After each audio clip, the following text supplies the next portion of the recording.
Terima kasih malam ini sudah kita bisa kesempatan untuk Abi live kembali. Sebelum memulai, maka kita boleh berdoa dulu ya. Abi bawa dalam doa.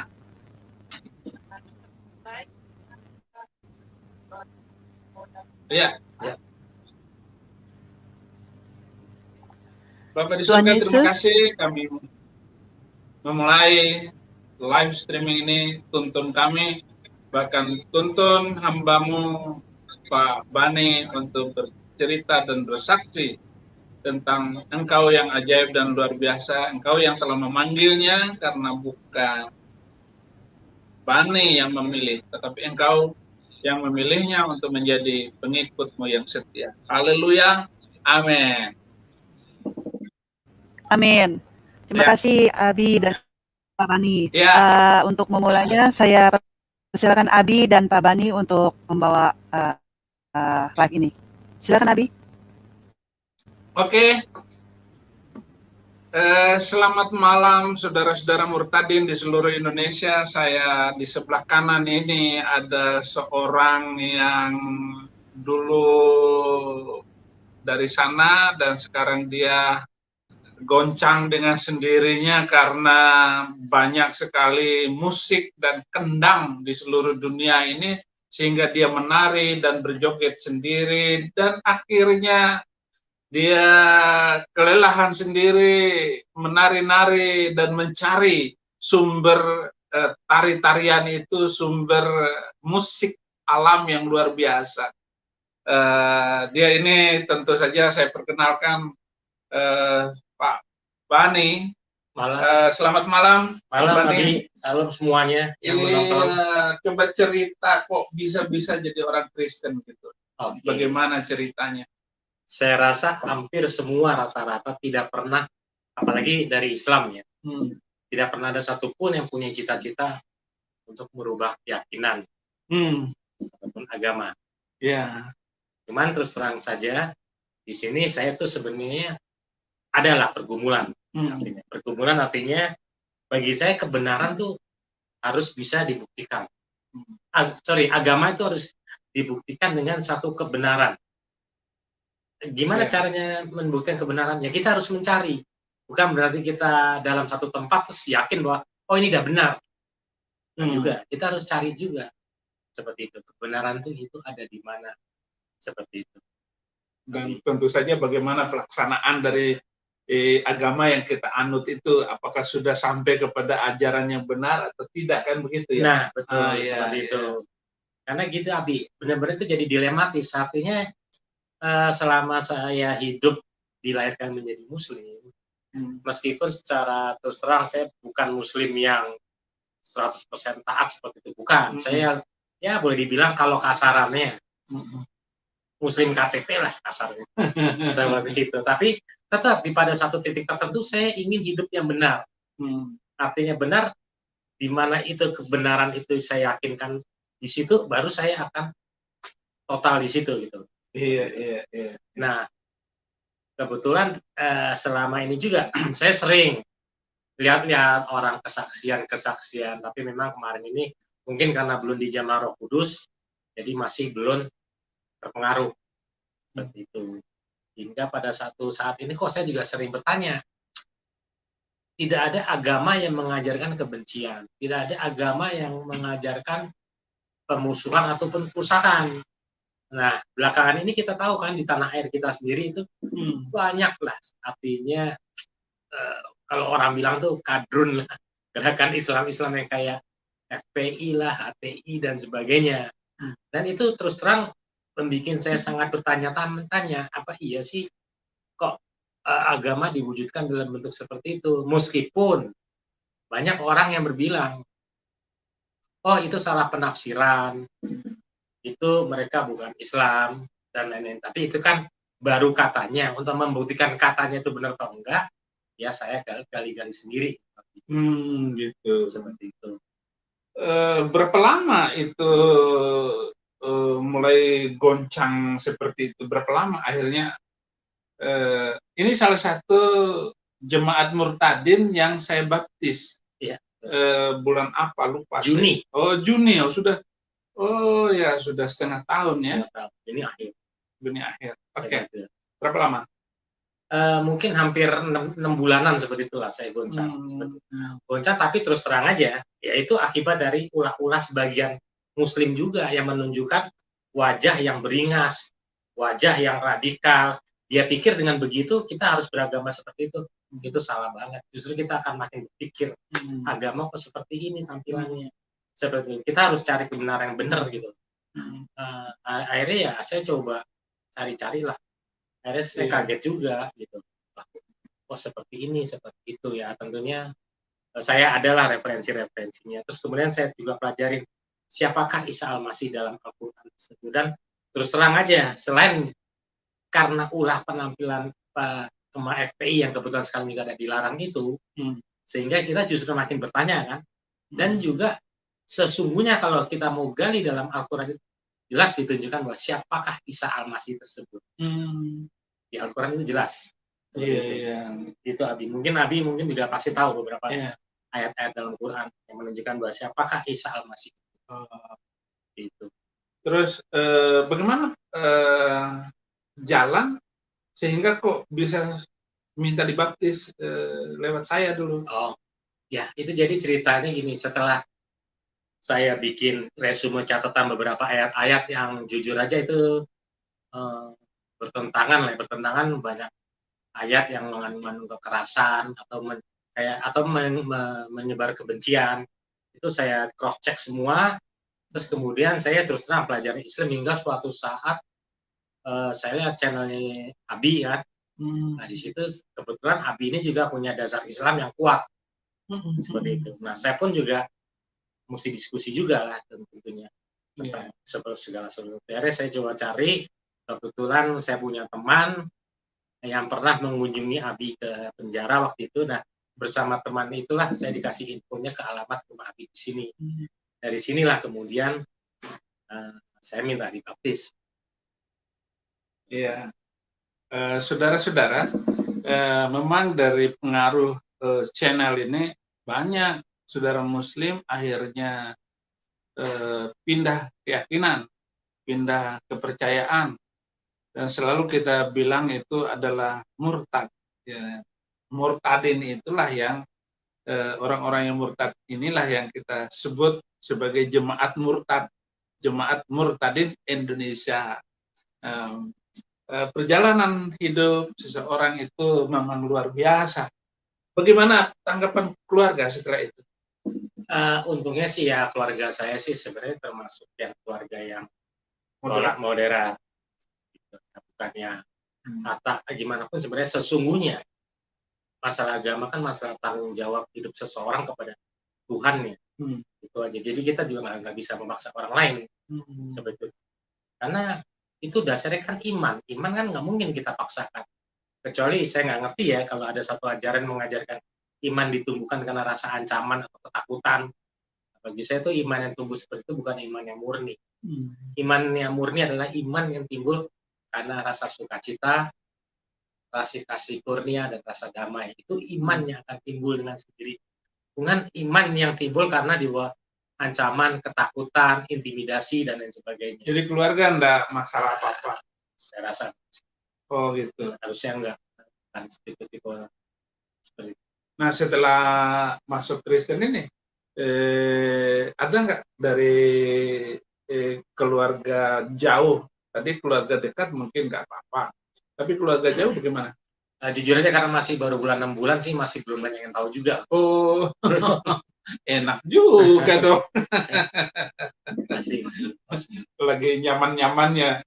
Saya kan dulu 3 tahun baru di ini mulai rame. Saifuddin Ibrahim masuk Kristen, dia ustaz di Zaitun, dia ini kepala humas di pesantren besar, dia NII, macam-macam lah isu-isunya. Iya. Tapi saya percuekin aja. Saya sudah merasa dan bertemu dengan kekasih hati, yaitu Yesus Kristus. Sekali ketemu Yesus itu, aduh, Anda akan meninggalkan yang lain. Pokoknya itulah masakan paling enak ya di dalam Yesus. Itu betul. Iya, terus jadi ada nggak perasaan menyesal karena masuk Kristen?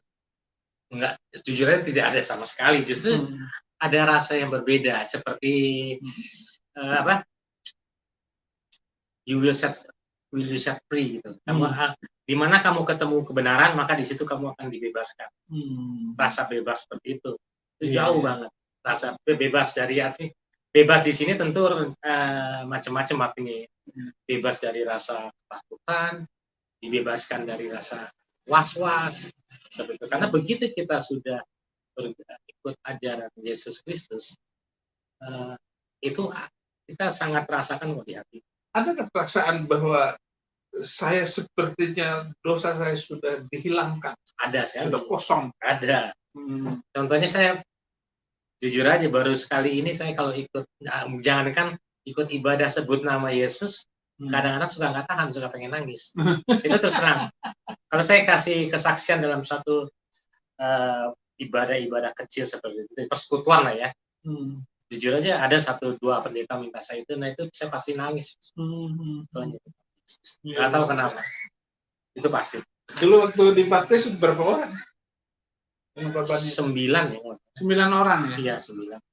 Kurang lebih. Bahkan ada yang sudah tua sekali. Nggak ingat? Enggak, saya lupa. Oh, yang ada Korina itu ya? Oh iya. Perempuan ya. Oh iya, Korina juga ya oke lah, dia semangat juga. Iya. Walaupun memang iman itu bertumbuh pelan-pelan, nanti suatu saat akan meledak sendiri. Betul. Saya itu perlu 3 tahun untuk sungguh-sungguh dan mengambil kuda-kuda untuk menjadi pengawal pemberitaan Injil ini. 3 tahun saya belajar, baru begitu keluar itu semangatnya, nah saya siap berkorban dengan apapun karena Yesus Kristus. Nah, waktu itu kan saya wajibkan berapa orang tiap bulan untuk dimenangkan itu, Saudara Bani. Udah dapat belum? Ada nih 1, cuman mesti di reschedule ya. Oh gitu. Sebenarnya ada 2 sih, satunya lagi tapi masih belum saya kejar. Saudara, itu janjinya, karena saya waktu itu pokoknya 1 orang yang dibaptis itu dia harus memenangkan 5 orang tiap bulan, gitu. Harus itu. Kita harus membawa jiwa itu. Kenapa? Itu bukan kristenisasi, tapi selamatisasi, menyelamatkan orang. Jadi menyelamatkan orang ini perlu pemaksaan. Misalnya begini, kalau ada orang lewat rel kereta api dan dia pakai Walkman itu, headset, dia nggak tahu ada kereta api yang lewat. Bagaimana sikap kita supaya dia tidak ditabrak oleh kereta? Kita harus tarik paksa. Ya, inilah.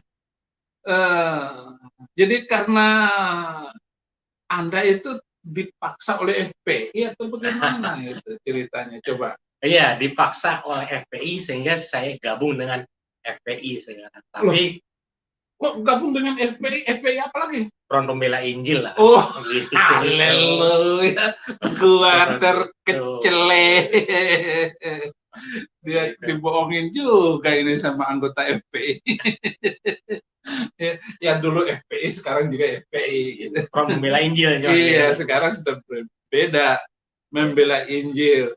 Jadi di dalam Filipi 1 ayat 7, aku bangga kalau kamu ketika aku datang, aku menunjukkan bahwa saya membela Injil. Jadi begitu. Atau Filipi 1:21. Filipi 1 ayat 21 bagaimana? Bagiku hidup adalah Kristus, mati adalah keuntungan. Haleluya. Hidup aja untuk Kristus, mati aja untung. Tapi saya nggak mau mati. Walaupun untung. Saya tetap hidup untuk memberitakan Injil. Ngapain mati? Karena itu masih ada tugas. Iya, masih ada tugas. Jadi kalau gitu kita doanya begini. Tuhan jangan matikan saya sampai seluruh Indonesia terima Yesus Kristus sebagai Tuhan dan Juru Selamat. Gitu. Betul. Doanya. Jangan mati, ngapain mati? jadi oke. Apa hal yang menyenangkan di dalam kekristenan itu setelah Pak Bani sudah melanglang buana selama 6 bulan ini? Dari awal sih sebenarnya gini, memang agak beda ya. Kebanyakan orang Kristen itu dulu waktu saya masih Muslim ya, itu penampilannya lebih lembut, lebih halus ya. Mau ke gerejanya dibakar, Alkitabnya diinjek-injek, mereka nggak marah. Artinya memancing amarah mereka susah. Dan setelah saya pindah keyakinan, baru saya bisa merasakan hal yang sama. Oh, pantesan lah, gitu, seperti itu. Karena di kekristenan kan ada istilahnya love your enemy, praise for the Lord who persecute you. Cintailah musuhmu dan berdoalah bagi yang mempersekusi kamu. Itu sangat luar biasa. Seperti itu. Meskipun ya siapa sih yang bisa kita dikatain orang yang kita marah, tapi di sini kita disuruh mencintai. Dan kalau kita dihina di apa? Justru atau di persekusi, kita justru harus mendoakan. Seperti itu. Itu sangat ajaran yang sangat luar biasa, dan konon juga katanya itu banyak dipakai juga oleh agama-agama lain gitu. Damai seperti itu. Iya, luar biasa ya.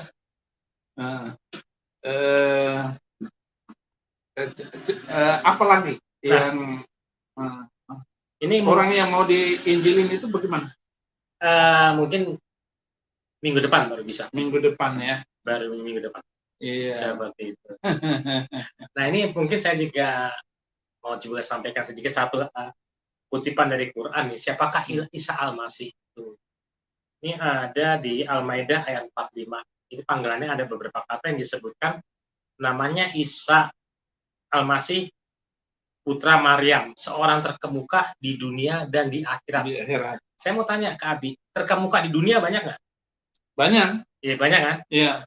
Kalau misalkan Isa Al-Masih terkemuka di akhirat, berarti di akhirat apakah ada dua yang terkemuka? Tuhan dan Isa Al-Masih. Iya, tetap Isa Al-Masih kalau begitu yang terkemuka. Ya, artinya cuma ada satu kan? Hanya ada satu. Ya, secara tidak langsung sebenarnya di sini sudah merujuk ke arah sana. Dan pertanyaan berikutnya, kenapa nama Isa bukan nabi lain? Ada nabi yang lebih besar kasarnya, kayak nabi kalau dalam Islam Ibrahim, imam besar lah. Imam besar lah. Kenapa sih? Ya. Kenapa bukan imam besar? Gitu. Kenapa Isa Al-Masih? Nah, Al-Quran sendiri itu menggunakan kalimat itu, saya sendiri heran kenapa bukan Nabi Muhammad yang terkemuka. Ya, betul. Mestinya Nabi Muhammad dong yang terkemuka. Karena dia yang pembawa Islam kan? Iya, karena beliau yang membawa agama Islam, beliau juga yang mengajarkan Islam itu sendiri. Dan kenapa dari beliau sendiri yang mengatakan yang terkemuka di dunia dan di akhirat itu adalah Isa Al-Masih gitu.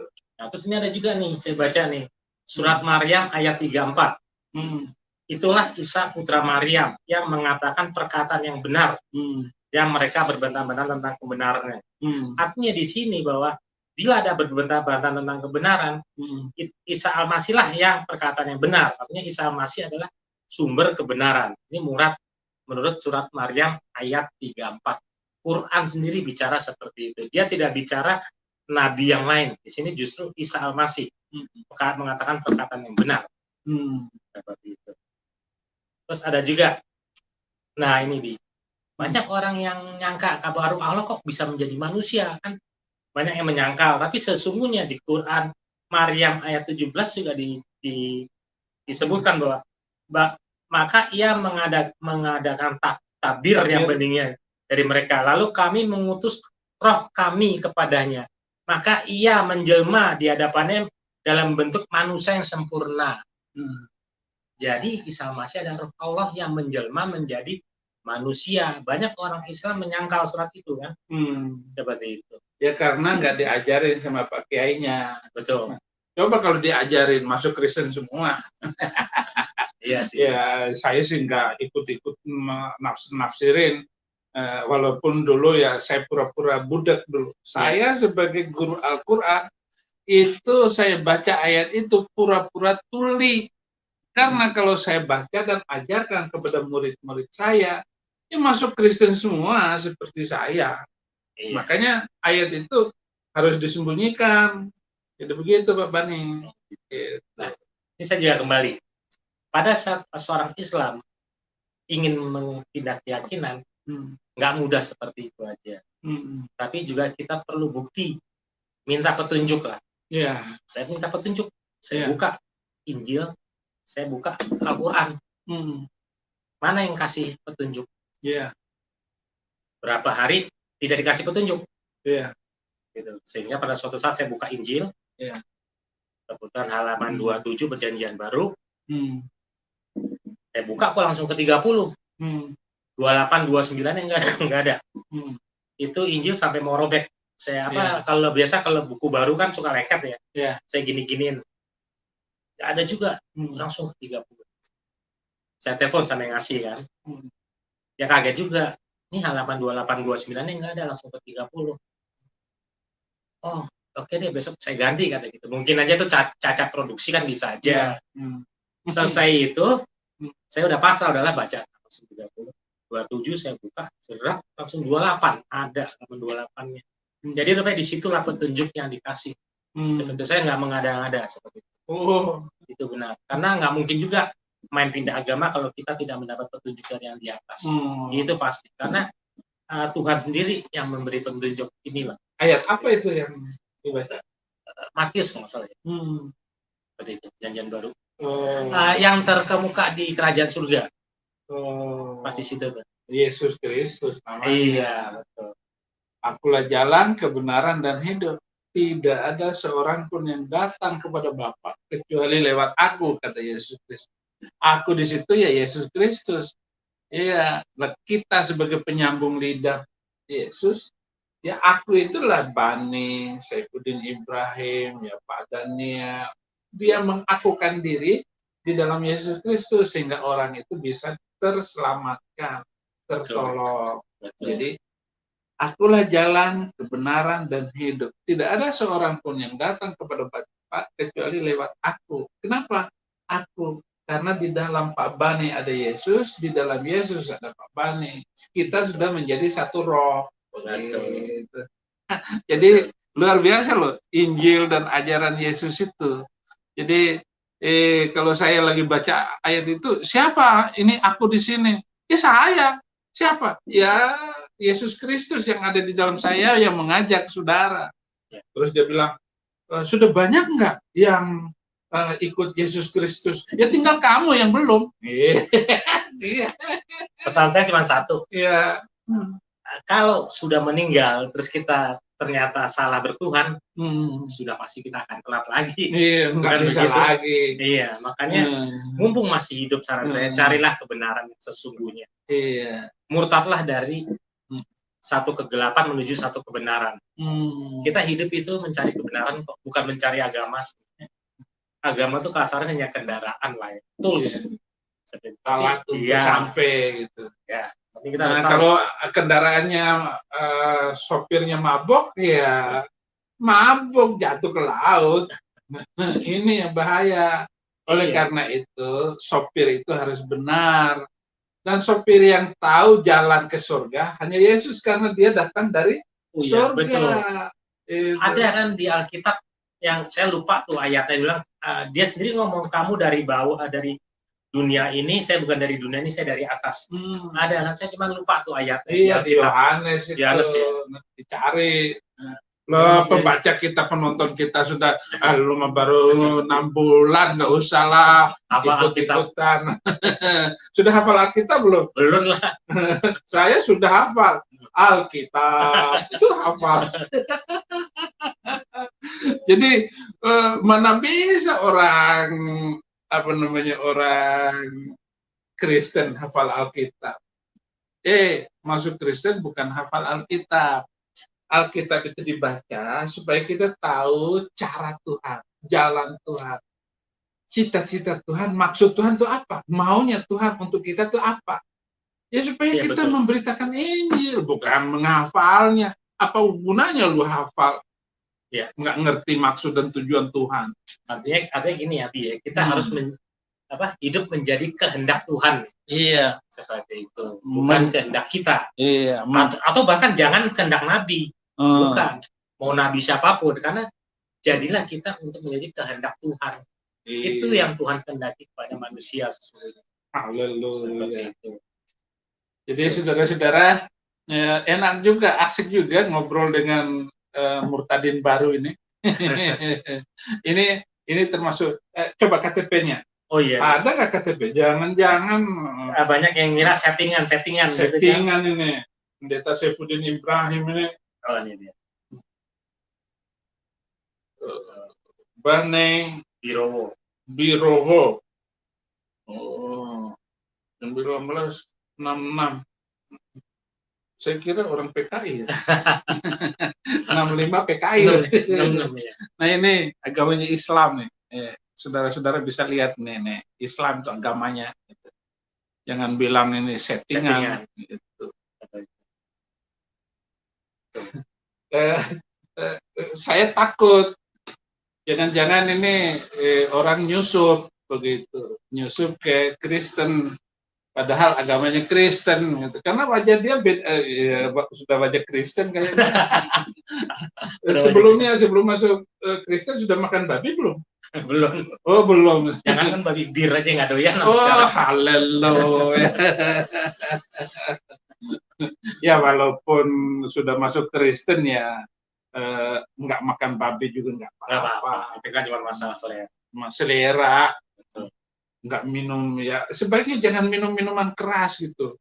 Minum itu ya air kayak begini boleh diminum, jangan yang keras-keras. Saya nggak bisa. Cuman satu merokok nih masih belum. Gini aja, Tuhan Yesus itu kan kenapa saya masuk penjara itu karena saya mengajak sopir taksi berhenti merokok, saya bilang gitu. Berhenti merokok gitu dan ikut Yesus karena Yesus nggak merokok gitu. Gampang aja. Saya dimasukin penjara 4 tahun di penjara gara-gara nginjil sopir taksi. Tetapi ya biarin aja lah, biarkanlah semua terjadi. Orang-orang yang telah menyebabkan saya masuk penjara, ya saya bersyukur. Terima kasih Pak Hakim, terima kasih Pak Polisi, terima kasih Pak Jaksa sudah menuntut saya dengan caramu seperti itu. Saya kembalikan kepada Tuhan. Tuhan yang berperkara. Kalian berperkara kepada Tuhan Yesus, bukan dengan Saifuddin Ibrahim. Saifuddin Ibrahim ini hanyalah alat Tuhan. Cara Tuhan yang dipakai oleh Tuhan untuk saya bisa dipenjarakan supaya nama dia, nama Yesus yang terkenal, bukan nama saya hanya sebentar mati gitu. Tapi Yesus tidak akan mati selama-lamanya. Dan kalau kita hidup di dalam Yesus, kamu nggak mati selama-lamanya. Kita akan hidup selama-lamanya. Gitu. Dan nggak ada lagi itu istilahnya ditimbang segala ya, kayak kalau agama kita yang kemarin sebelum itu kan ditimbang dulu, terus dikumpulin di padang mahsyar segala. Timbangannya kebanyakan timbangan. Iya. Terus melatih rambut titian dibelah 7 sih. Rambut satu aja nggak bisa dilewatin, gimana kalau dibelah 7? Sebenarnya kalau pembaca atau pemirsa rajin, cerita itu tuh ada dari aliran kepercayaan Zoroaster. Itu sama seperti itu. Ada timbangan seperti itu, terus ada rambut dibelah 7. Agama Zoroaster adalah agama yang berasal dari Persia sebelum Islam. Itu sama seperti itu.